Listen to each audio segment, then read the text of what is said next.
Cuando una persona nos deja, su herencia es mucho más que solo los bienes que tenía. Es un paquete completo, ¿saben? No es solo una casa o un auto, sino también las deudas que quedaron pendientes. Es un proceso que puede ser bastante más complejo de lo que uno se imagina. Y justamente eso vamos a desglosar ahora. Y esto nos lleva a la gran pregunta.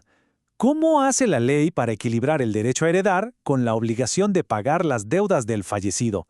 Es una tensión que está ahí, en el centro de todo. Porque claro, aceptar una herencia también puede significar de repente aceptar una carga financiera que nadie se esperaba. En el corazón de la ley de sucesiones de Bolivia, nos encontramos con un choque de intereses que es, digamos, inevitable. Por un lado están los herederos, que lógicamente esperan recibir el patrimonio familiar.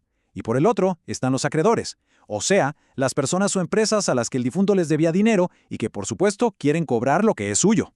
Y bueno, la ley no puede simplemente hacerse a un lado. Tiene que haber un mecanismo, un proceso claro para resolver esta situación. Porque si no, el patrimonio se convertiría en un verdadero caos, una especie de sálvese quien pueda, donde el más rápido se lo lleva todo, sin importar quién tiene la prioridad legal. Para proteger a los acreedores, la ley boliviana les ofrece una herramienta súper poderosa. Es un mecanismo diseñado para asegurarse de que las deudas se paguen antes de que los bienes de la herencia se mezclen con el dinero y las propiedades de los herederos. Veamos de qué se trata. Se llama beneficio de separación de patrimonios. Suena complicado, pero la idea es simple. Crea una especie de barrera, un muro protector. Mantiene los bienes del difunto totalmente separados de los bienes del heredero.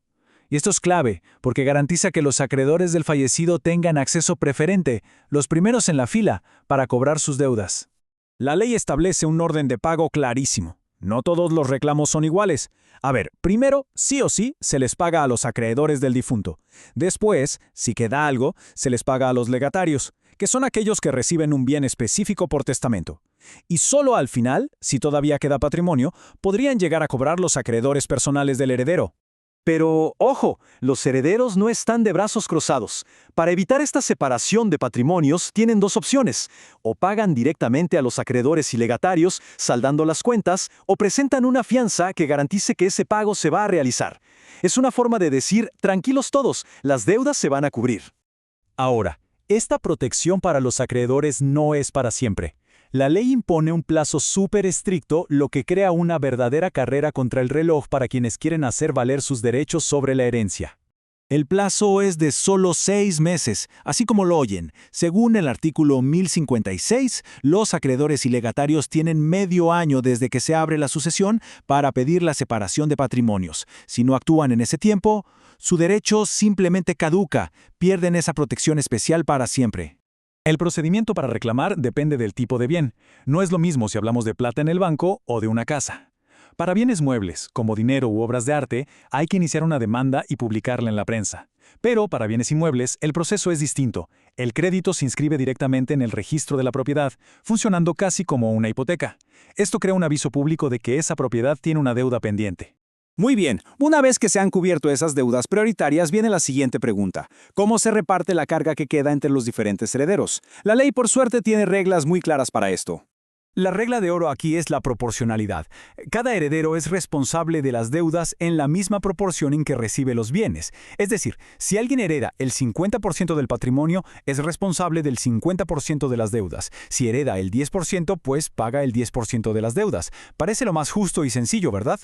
Pero, como siempre, hay excepciones importantes.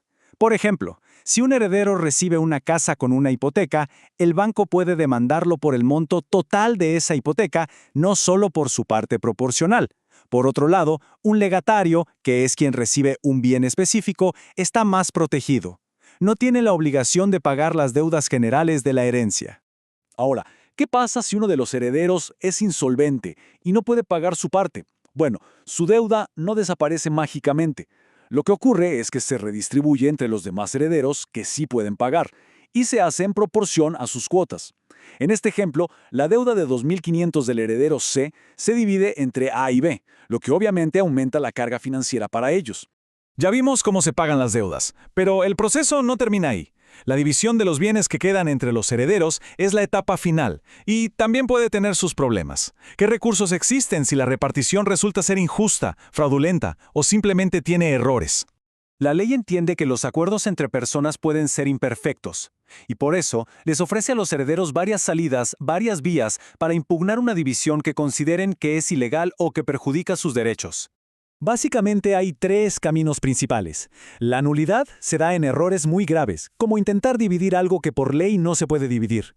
La anulabilidad ocurre cuando hubo engaño o violencia, y hay un plazo de 3 años para actuar. Y finalmente, la rescisión es para cuando hay un perjuicio económico grande. Si un heredero recibió más de un 25% menos de lo que le correspondía, tiene 2 años para reclamar. Un punto práctico muy importante.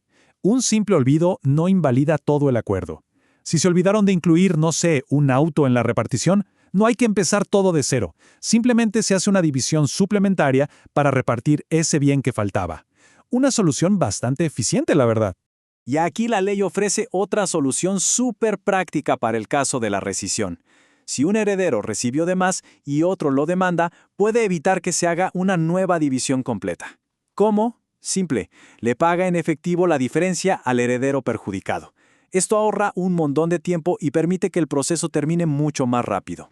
Al final del día, todo este sistema de reglas tan complejo lo que busca es un equilibrio muy delicado.